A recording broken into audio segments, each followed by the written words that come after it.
किस आधार पर हम पर FIR करने की बात करते हैं? बुलाओ उनको। ठीक है, उन्होंने ऐसे नहीं होता है। हमने बोला कि हमको छांव में बैठना, धूप में 2 घंटे से बैठे हैं यहाँ पर, छांव में बैठने का अधिकार नहीं है क्या हमको?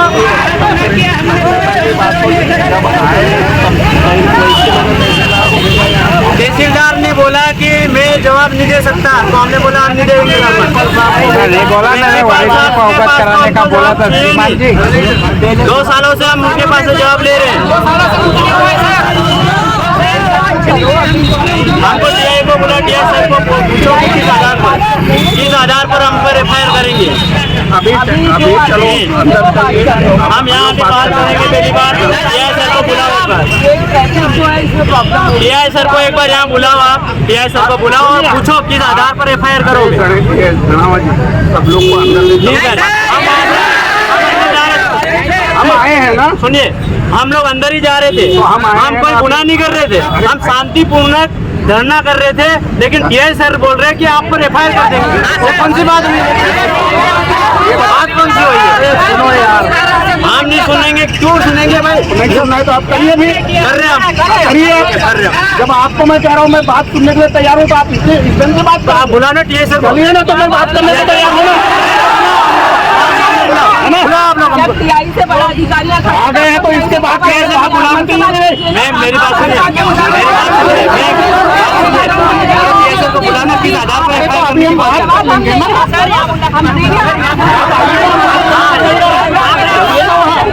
वहाँ से आए हो तो क्या ऐसा हो गया कि क्या बोलते हम ये बताए, पहले सूचना दिए हो आप लोग यहाँ आने का? सूचना क्यों दे? इसमें भी दे देंगे, हमारी समस्या है। आपको सर मेरी बात सुनिए, आपको ज्ञापन लेना है, आपको ज्ञापन लेना है। हम बिल्कुल लेंगे, चलिए आइए। लेना तो लो, नहीं तो कहीं नहीं जाओ, हम बैठेंगे। हम तो लेने के लिए तैयार है ना। आपको FIR करवाइए। FIR की बात ही नहीं है इसमें। तो आप बोल रहे ना करो, आप बोल रहे ना करो। अरे यार बात को मत बढ़ाओ, मैंने कब FIR की बात की है? आप बोल रहे हैं कि आपको करना होगा, आप बोल रहे ना, आप बोल रहा हूँ कि सुनने के लिए चलिए। हम सुन रहे हैं।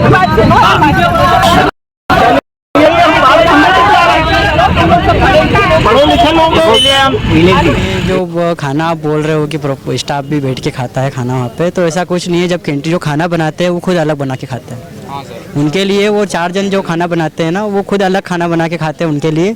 और हॉस्टल के जो बच्चे हैं वो अलग खाना खाते हैं। सर देखने तो आते हैं, बट कभी देखने आते हैं कैमरे, वो ये देखने आते हैं कोई बच्चा खाना ले जा रहा है या नहीं, हॉस्टल में बैठ के तो नहीं खा रहा है, कैंटीन में बैठ के क्यों नहीं खा रहा है, बस इतना देखने आते हैं। ऐसा नहीं कि खाना देख ले, हाँ खाना ही नहीं खाते, ऊपर देख के चले जाते हैं, खाना चले जाते हैं। वो उसमें सवाल ये जब तक खाएंगे नहीं इनको पता कैसे चलेगा।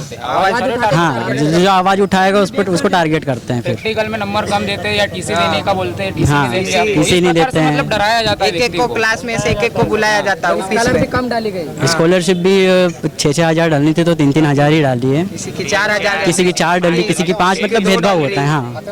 हाँ, खाते में आती है। तो आगे से स्टाफ से तो किसी कैंटीन में जो खाना बनता है, जो आता पानी, वो भी ऊपर टंकी पूरी सड़ रखी है, पूरी सेवल जमी है उसके, वही पानी आता है, उसी से खाना बनता है। बीमार होते बच्चे, आधे से ज़्यादा बच्चे बीमार है। हाँ, और उधर हॉस्टल के जो झाड़ियाँ हैं वो भी नहीं कट रही है, उसके कारण अजगर, सांप, बड़े बड़े जानवर भी आ रहे हैं। और जो बाहर के लोग भी आते हैं अंदर कॉलेज कैंपस में, दारू पीते हैं, सिगरेट पीते हैं, कोई ध्यान नहीं दे रहा, कोई देखता ही नहीं कि वहाँ पे हो क्या रहा। सर बस हाँ, मीठी मीठी बातें बोलते हैं। सर हम भी मीठी मीठी बातें करके बच्चों को समझा देते हैं कि ऐसा कर देंगे, पर वो कोई आवाज ही नहीं उठा रहा उस पे। स्पोर्ट्स का सामान अभी तक आया ही नहीं, एक गेंद भी नहीं मिले हमको खेलने का। वार्षिक उत्सव नहीं होते, कहीं नहीं हो रहा। ये सर हम बोल देते कि इतने दिन में हो जाएगा, पर होता ही नहीं है। पहले भी बोला था कहीं। और कॉलेज के अंदर जहाँ क्लासरूम है वहाँ पे लाइट भी नहीं है, पंखे भी नहीं है, बहुत परेशानी आती है पढ़ाई करने में। बहुत कॉम्प्रोमाइज करने का ही बोलते हैं। कितना कॉम्प्रोमाइज करें हम, 2-2.5 साल से कॉम्प्रोमाइज करते आ रहे हैं। पॉलिटेक्निक कॉलेज की लगभग 13 समस्या थी विद्यार्थियों की, यानी हमने संगठन के माध्यम से भी प्राचार्य महोदय को अवगत करवाया था कई दिनों। और मोटे मोटा देखा जाए तो जो विद्यार्थियों को मेन समस्या है वो पानी की समस्या है। यानी हॉस्टल परिसर में जो पानी पीने की व्यवस्था है वो बिल्कुल नाम मात्र की है। यानी जो विद्यार्थी पानी पीते हैं वो कॉलेज कैंपस में उनको आने पर मजबूर किया जाता है कि कोई हॉस्टल में पानी की व्यवस्था है ही नहीं, तो कॉलेज कैंपस में आते हैं जहाँ पानी भर के ले जाते हैं। यानी कॉलेज कैंपस अगर बंद कर दिया जाता है तो रात को, तो विद्यार्थियों को जो नल का पानी रहता है वो पीने पर मजबूर किया जाता है। यानी कहीं ना कहीं विद्यार्थी वो पानी पी के बीमार हो जाते हैं, जिसके कारण विद्यार्थियों को घर जाना पड़ता है, जिसके कारण रिजल्ट खराब हो जाता है। और दूसरा जो स्कॉलर का विषय हुआ, विद्यार्थियों को 6,000 मिलना चाहिए, वहाँ विद्यार्थियों को 3-3 हज़ार दिए जाते हैं, तो 3 हज़ार कहाँ जा रहे हैं विद्यार्थियों के। और देखा जाए तो वहाँ विद्यार्थियों के जो साफ़ सफाई अपन देखें, एक प्रकार से कॉलेज कैंपस कैसा रहना चाहिए, बिल्कुल स्वस्थ रहना चाहिए, लेकिन वहाँ एक प्रकार से खंडर जैसा पूरा कॉलेज कैंपस है। और जो कॉलेज कैंपस के आसपास में जो झाड़ियाँ हैं, वो झाड़ियाँ जो रूम विद्यार्थियों के, वो रूम के अंदर आ रही है। यानी कोई जीव जंतु अंदर आ सकता है। और एक दिन तो विद्यार्थी बता रहे थे कि सांप अंदर आ गया था। यानी अगर वो सांप किसी को डस लेता तो कौन जिम्मेदारी उसकी लेता। और जो भोजन उनको मिलता है विद्यार्थियों को जो कैंटीन में, उसकी डेट ही ख़त्म हो जाती है, यानी एक्सपायर हो जाता है, वो भोजन उनको दिया जाता है। यानी उनको फूड पॉइजन हो गया, यानी कोई बीमार हो गया, तो उसकी जिम्मेदारी आखिर में लेगा कौन? ये तो हाथ खड़े कर देंगे। आज मेरी बात सुनिए, आप लोग भी चल सकते हैं, एक बार देख सकते हैं, परिसर पूरा खंडर दिख रहा है। और जो भोजन कैंटीन है वहाँ पे आप देख लेना, डेट समाप्त तो हो गई है, फिर भी वो भोजन बन रहा है। यानी इतना, और एक विद्यार्थियों के पास से 3,000 रुपये मिल रहे ओनली, तो 3,000 कहाँ जा रहे विद्यार्थियों के?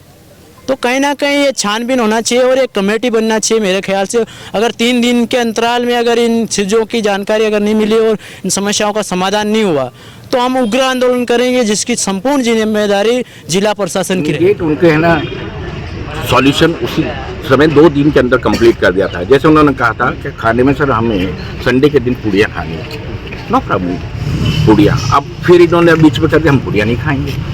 तो ये इस तरह के डिफरेंट है।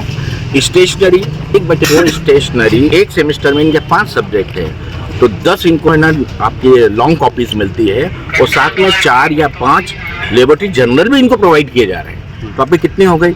मतलब ये मान के चले 14 to 15 इनको कॉपीज मिल रही है एक सेमेस्टर में, और यही नेक्स्ट सेमेस्टर आएगा तो करीबन 30 कॉपीज। और इसका प्रूफ भी आज मिस्टर नीलेश जो आए थे इनको दे भी दिया है, इन्होंने खुद भी देख लिया। ये सब पहले मैं सॉल्व करके आ रहा हूँ, 1.5 घंटे इनके साथ रहा। दूसरा सवाल इनका, हाँ ये मैं एक्सेप्ट करता हूँ कि कैड वाला सॉफ्टवेयर नहीं है, फिर भी सिविल का तो कैड का सॉफ्टवेयर है, और उसको बाकायदा हमारे जो लेक्चरर हैं आदित्य, उनके द्वारा बाकायदा इनसे कराया गया। बच्चों ने एक्सेप्ट भी किया वहाँ पे।